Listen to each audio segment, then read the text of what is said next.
Welcome to the Talking About Noise show. I am your host, Art Moore. And I'm your host, Eric Hansen. And this is I already said that, the Talking About Noise show. And together we make the Talking About Noise show happen. That's right. We're bringing music to your life. We're bringing your life to music. We're making this happen. Every day, week.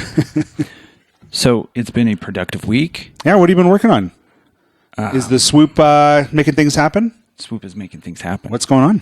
I posted some music, rough draft stuff. We're going to go over in the songwriting segment and break it down, see if it's any good. Nice. I would like all the comments and critiques we can get from the Talking About Noise fan base. Oh, you know what I found? What'd you find?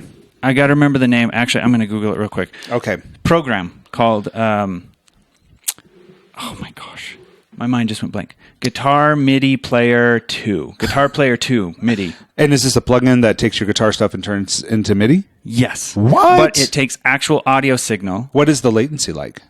There is no latency as long as you are running at 256 samples.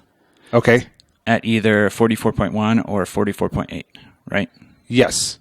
So if you hit that setting perfectly, there's no latency. But if you dip a little bit, if it doesn't keep up, then you start feeling it.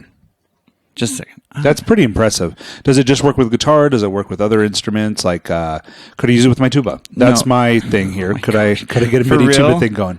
Hey, you know what? If you're gonna make this a whole thing with guitar, I can make this a whole thing with tuba. We could go there. How funny would that be? So you play the tuba, turn it into a MIDI note so that you can make it a MIDI tuba. Okay, it's called MIDI Guitar 2 by Jam Origin, and it was blowing my mind. I was having so much fun with it. I lost like 5 hours of my life. Losing that much time, that's a fun thing. Oh, it was awesome. Dude, that's awesome. Because you play it, and then all of a sudden you're playing like piano.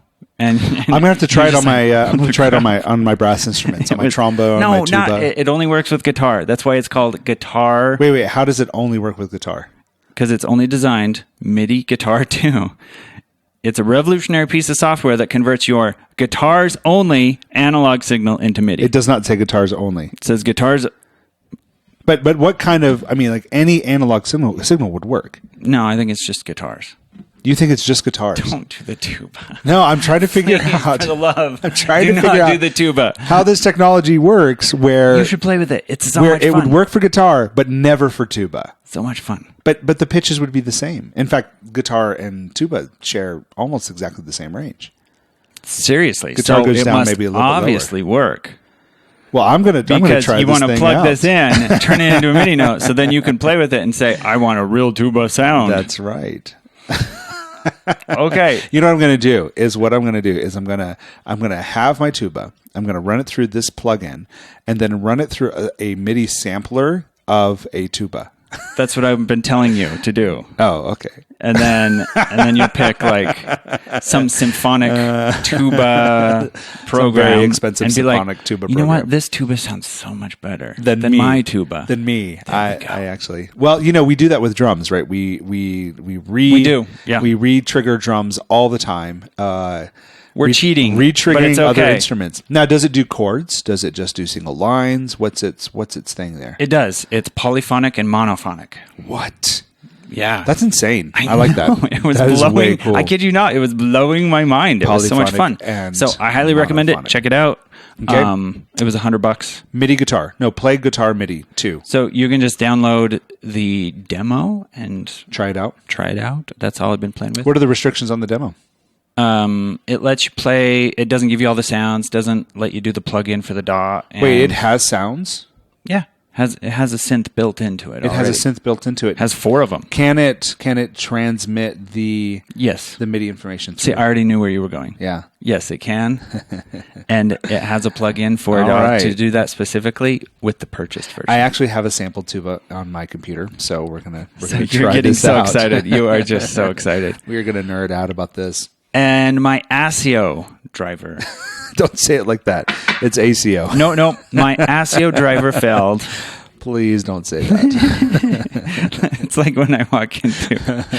I actually do this. I walk into Mexican restaurants and I say, I would like a burrito, please. Please and stop. people go, please stop. What? It's just not even funny. It totally is. And I'll just go grassy even ass, and I think I'm hilarious, and nobody thinks I'm hilarious. You're a terrible person. I'm a horrible person. So anyway, my SEO driver completely failed. I had to go back to an old one I had. The Firewire one died. My Focusrite Sapphire is dead. Wait. The Focusrite Sapphire USB is No. dead? Firewire. Focusrite Sapphire Firewire. This is like... Oh, this is the old one. So 8 years ago. So 9 the years ago. driver didn't die. Your actual device died. Yeah, the device died. Okay, I got you. It's dead. Oh, no. But I moved on to my other one. You've got that Alesis, right? Yeah, I had a Multimix 12, which is also Firewire. But this one, it was having problems with Windows 8. And thanks to you, I found the... Legacy driver? ASIO for all. Oh, ugh. Okay. Does it work well? No, it locks it in, so it works perfect. Oh, good.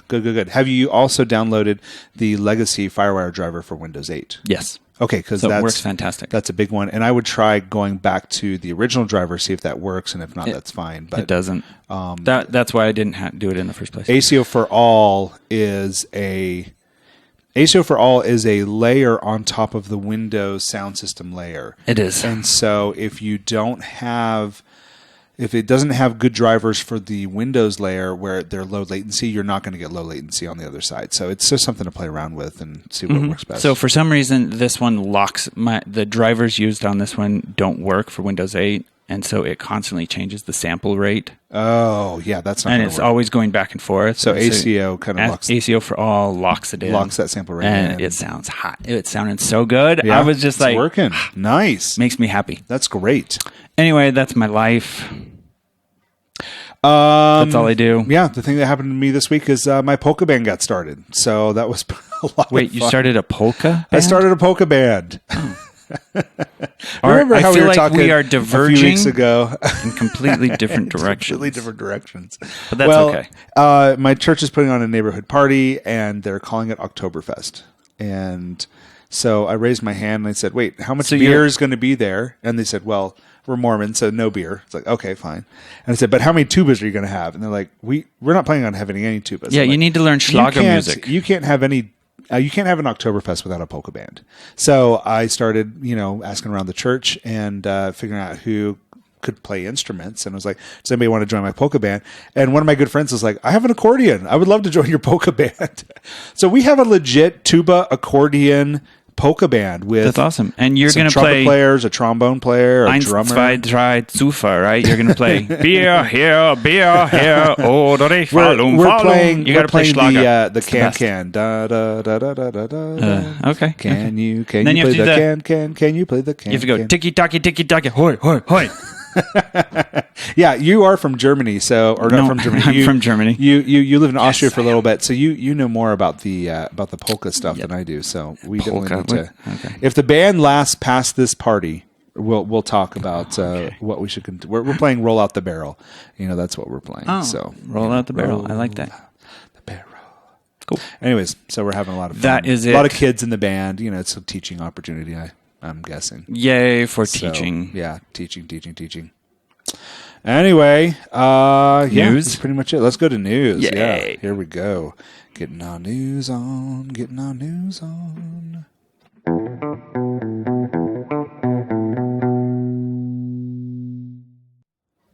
Okay, so this one I'm pretty excited about. It turns out, after Prince had died, that he has squirreled away probably dozens of albums of unpublished music, stuff that he has not put out. And so they are starting to get this stuff together, and now his estate is starting to shopping them around to Warner, Sony, and Universal, trying to figure out how to get this stuff out there. And more Prince music. There's going to be more Prince music.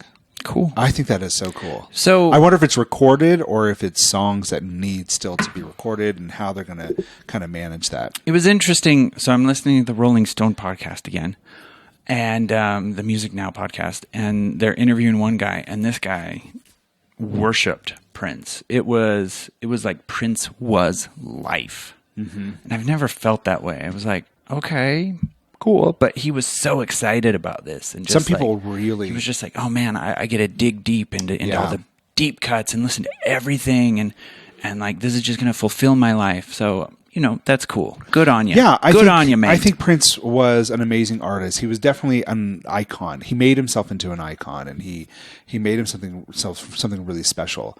Was he the end all be all? Well, I think he was a prodigy. I will say that. Yeah, I'd say he's a prodigy. He was, I think he knew savant. The whole charisma thing and how to play the camera in the crowd, and that's part of it, right? And he could just stare. There's a couple in the music industry. There's a couple different games. You've got to have the talent, and then he'd do that move, but you've got to do his shirt was off.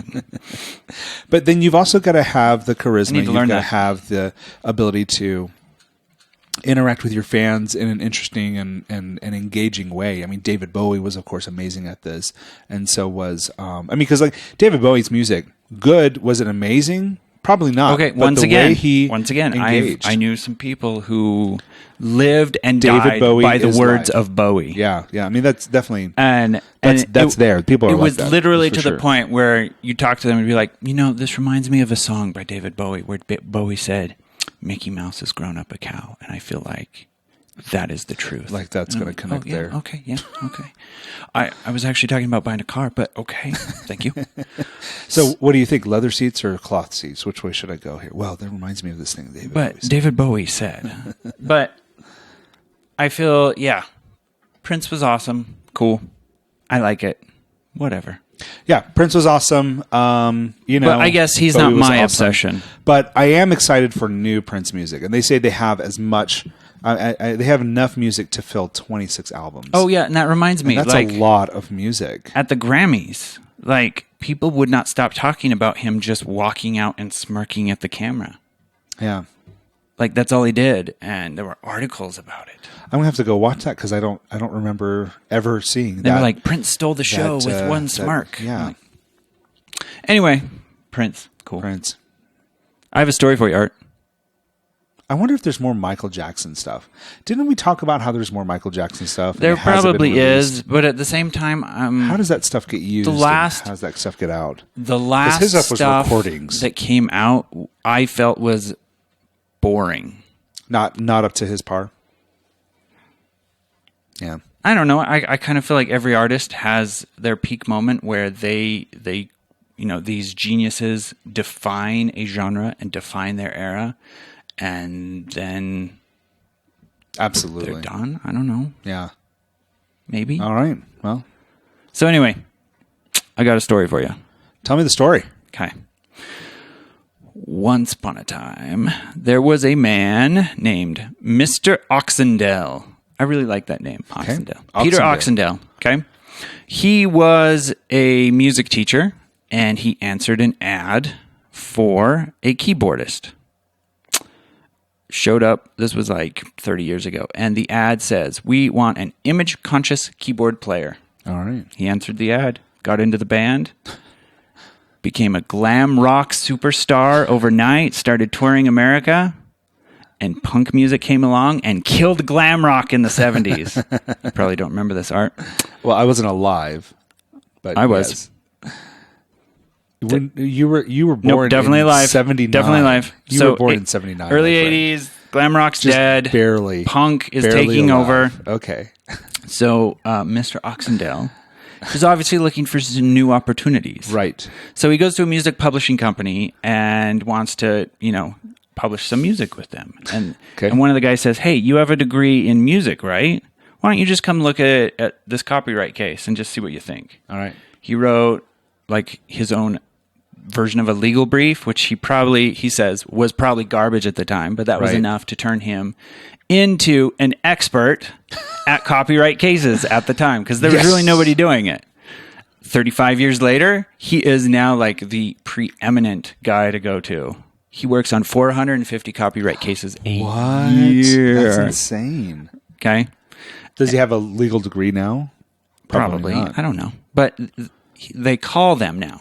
They have a name for this. Forensic musicologists. Okay. And guess what the newest lawsuit is? Something to do with Britney Spears. What? I'm guessing. You asked me to guess. Actually, Britney would be fun. Yeah. Britney would be great. No. Nicki Minaj. Nick, Dave Grohl. Nicki Minaj is suing herself for ripping off her own music. All right, who's the latest in the... Ed Sheeran ripping off Marvin Gaye. What? Oh, yeah. man. So I'm beginning to realize Marvin Gaye was probably the most influential artist of a generation because everyone keeps ripping him off. Well, and with the most litigious, estate holders. Oh, well, that. Yeah. Yeah. But I need to listen to more Marvin Gaye, apparently. Well, and the other thing, too, is like copyright law is out of control. I mean, come on. Well, when was Marvin Gaye's song written? I found something on YouTube because it's now 95 years for copyright now. The two songs together. And was it pretty close? And we're gonna listen to it. That's our clip. Okay, so they had to pitch shift and time shift it so that the two mixed. Okay. So the quality's not very good, but you can at least get an idea. So we're gonna listen to it. This is Ed Sheeran's. What's that one song? We found love right where we are. Oh, yeah. Whatever that was. I talked to one of my students. Anyway, we're going to... Oh, here it is. Marvin Gaye's Let's Get It On. Ed Sheeran's Thinking Out Loud. Yeah. Let's Get It On? Oh, man, I want to hear Or this. is that what it is? Play it. That's what you just said right there, isn't it? Is it written down there? I don't know. Okay. Play it. Like I feel, baby. Then come on. Oh, come on. Woo. Darling, I will be loving you till we're 17. Let's love, baby. Baby, my heart could still... So interesting. Okay, so you can tell like the Marvin Gaye clip was really distorted, bad quality, really distorted, pitch shifted. Changed a lot, yeah. But it's very, very clear. Like it's practically the same song. Well, and it was Let's Get It On. Let's talk about this for a little bit because my understanding of copyright law is you cannot copyright a chord progression. No, this is right. They get used over and over and over again. And from what I could tell, Ed Sheeran is singing over here, Marvin Gaye is singing over there. And if you are pushing this on similarity of melody and timing, you're going to lose because they do not match up as far as melody goes, which tends to be the standard for copyright law, as far as I understand. Which is fine. Melody does not match, but this is basically lifting that song. This was lifting that song. No. It's lifting the chord progression, but the songs are very different. And the song itself. And tempo and... Well, one's produced better because it's... Well, different time periods too, but you have different tempos, you have way different melodies. The chord progressions are the exact same, but how many they have that one chord progression that on YouTube somewhere where the guy goes through all the songs that it's the Don't Stop Believing it's chord progression, right? 1-5 minor sixth 5th 4-5 or 1 No, it's not that one. It's a different one. No, it's it's 1-4 minor 6-5. Yeah, I think so. Anyways, but you can't... Which has 500 million songs. Yeah, it has 500 million songs. So you can't copyright a chord progression. You can't. And that's the only thing that is the same in these songs. I'm just saying, Ed Sheeran stole it. That's all I'm saying, Art. Yeah, but Mozart stole from the composers before him, and Beethoven stole, and how dare you? Everyone. So you know what? Let's just get down with it. And plus, the other thing too, copyright law goes too long. 95 years is too long, and it looks like Mickey Mouse is when he comes up, they're going to try to push for another extension as well. So the whole Mickey Mouse thing, David Bowie said Mickey Mouse has grown up a cow. There you go.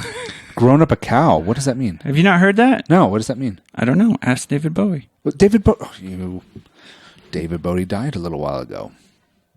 I can't ask him anything. Anyway, I find it interesting. It is interesting. Thought it was interesting. That's all. Good That's luck all to Ed Sheeran to hopefully win this case. In my view, he's done nothing wrong. But maybe. In my view, he should be squashed. But like wasn't Marvin Gaye also the litiger what do they call it? The litigator for litigator for the one with Robin Thicke. Yeah. Blurred and Lines. that one was a total ripoff. Yeah. We concluded on that one that. But that came down to melody. That came down to a riff that was exactly the same. No, it was the entire song. The entire song. Yeah, drums, everything. Really? Yeah, everything. Oh, I'll have to go listen. And to it was again. Pharrell and Robin Thicke. Right. So anyway, yeah. Moving on. That's all I've got for news. All right, here's a segment.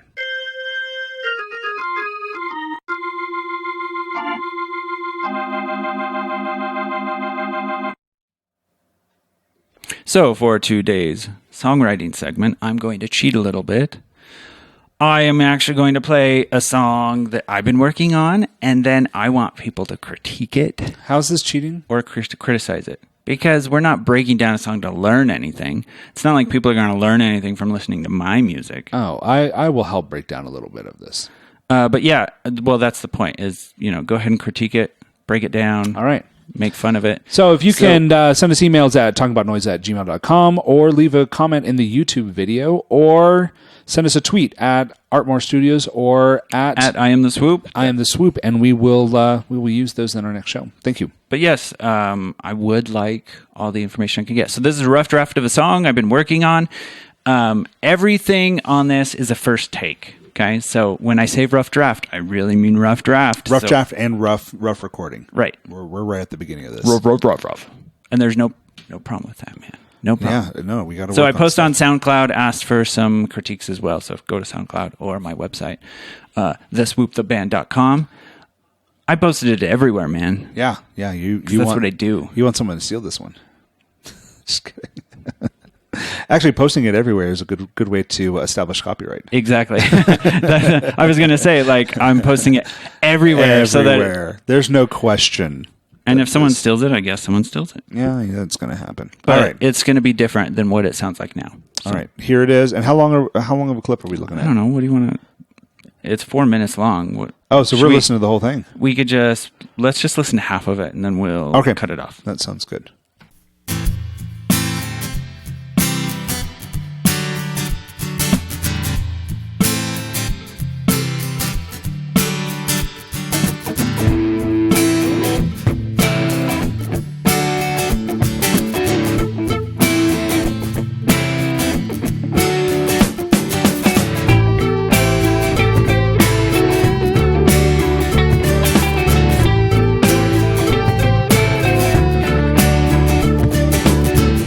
The circle come again, turn the other page, and this is where I've been. But I can't be your hero. Nothing left to do that isn't done, but we do it all again for another one. And I won't be your hero. I know the end is coming. It's been done before. There's so much left to see. Time it's running, it's my storyboard. Is this what you want to be? Yeah, I'm not the one. The circles end will come. I'm not the one. Every song's been sung. I'm not the one. 'Cause it is all been done. It is all been done. It's all been done.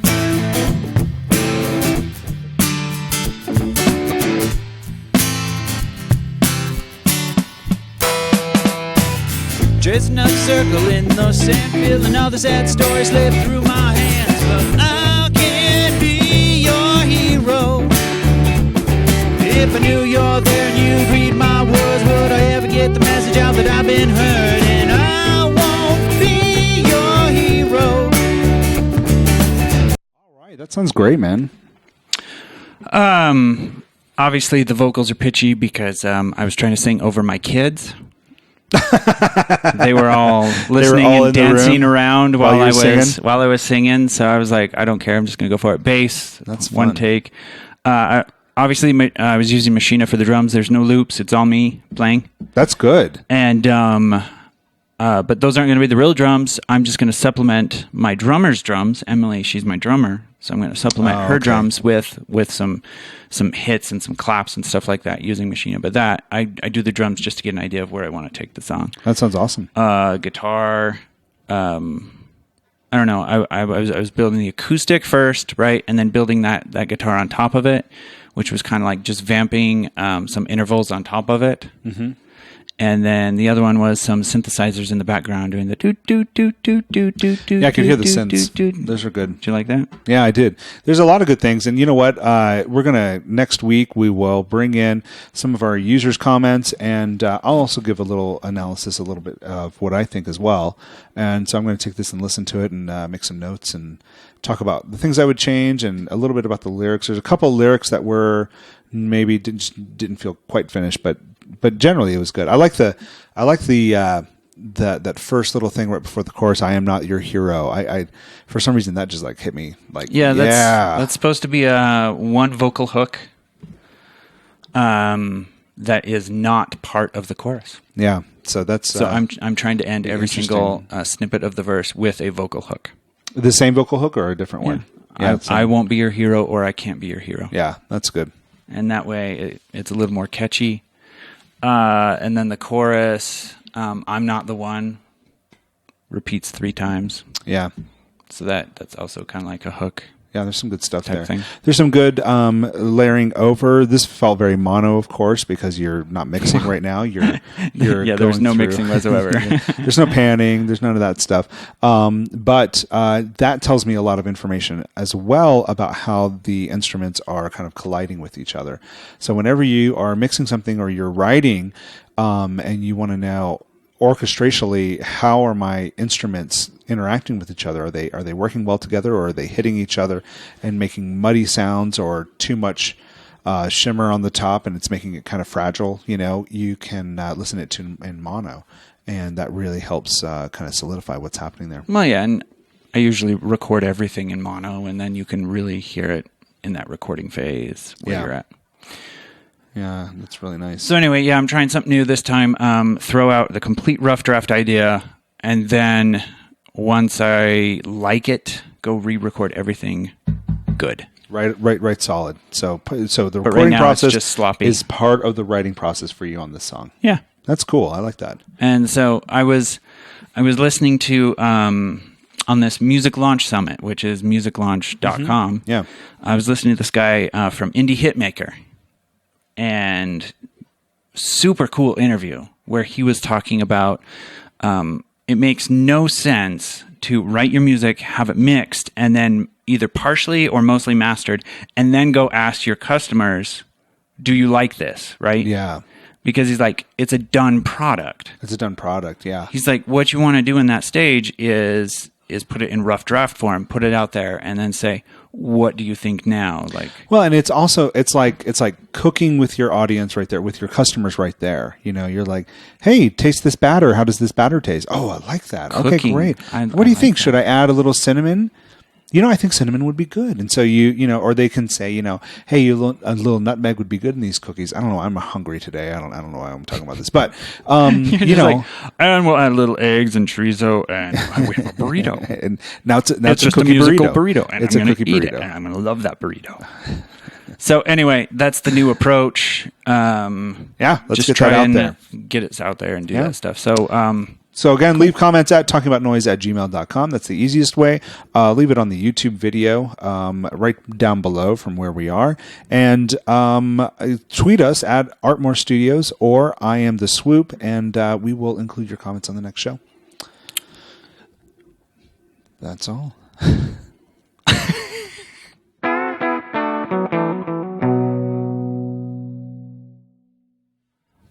I love this concept. I want to do more of this. This is cool. More of what? More of what do you think about my song type stuff? Oh, well, you realize I have 30 songs in the pipeline coming down. We're going to bunch of these down. And Art's down. going to record my drummer. That's right. We're going to do. We'll do some. If Emily's up for it, we're going to do some additional footage here on our on recording drums and recording Emily and how that's going. So that'll be a separate video all on its own. So that's how we roll, man. That's what we do. I'll show you what mics I use. I'll show you how I set up my mixing. And I need to check, but we might have 3 more gigs coming up. Nice. There are 3 in the works. So all right. Well, let's make sure we announce them here and put them in the show notes. And have some fun with it. Your last gig was a blast that I got to go to. That was so much fun. And that was the trial and testing period to see how it works. Yeah. I know what I need to fix. You gave me some good notes. So that's right. Hopefully I can make it so like people are just, they're watching me and they're just so, they want me so bad. So bad. Yeah. So I think some of the people there wanted something. But just kidding. they wanted it to end. They wanted it to stop. How do I make this stop? No, I'm just kidding. All okay. Right. So picks of the week. We usually pick a new artist to sponsor, but to promote. So you go out and support new music. But I decided to go with an oldie. Oldie but a goodie? Oldie but a goodie. So we're going about 10 years ago. Jason Schwartzman. Wait, what? Yeah. Jason Schwartzman? Jason Schwartzman. I can never say his name. Schwartzman. Had his little project, Coconut Records. Is this the actor Jason Schwartzman? Yeah. Yeah. He had his little side project about 10 years ago where they kind of like they released goofy hair. 3 albums actually. Seriously? 2 albums and like a movie soundtrack project kind of thing. Okay. I don't know, it was half album, half soundtrack, whatever. That's cool. So anyway, I thought I'd go back to the good old song West Coast. I enjoyed it. All right, here it is. Because I was listening and I liked it. You liked it. Tonight I think I'll be staying here. And you never did like this town. I talk out loud like you're still around. No. And I miss you. I'm going back home to the West Coast. I wish you would. Which is weird because it does not feel like it was that long ago. When that came out. I think that's the age thing happening to us. We're getting a little bit older. Yeah, that was 2007. Things that were, what was that? 9 years ago, just don't feel like that they were that long ago. But that is a great song. It's a good song. I can hear Jason Schwartzman singing. Is he the lead singer? I believe so. I think so. I can definitely hear him. I think it's actually almost all him. Yeah. So I can definitely, and that's feels like a very, very Schwartzman vibe. And it's really funny because I looked it up again. I was like, hey, I remember this, and their MySpace page came up. I was like, oh, that MySpace, cool. yeah, it's still around. It's still around. It's still hitting hard. That's so funny.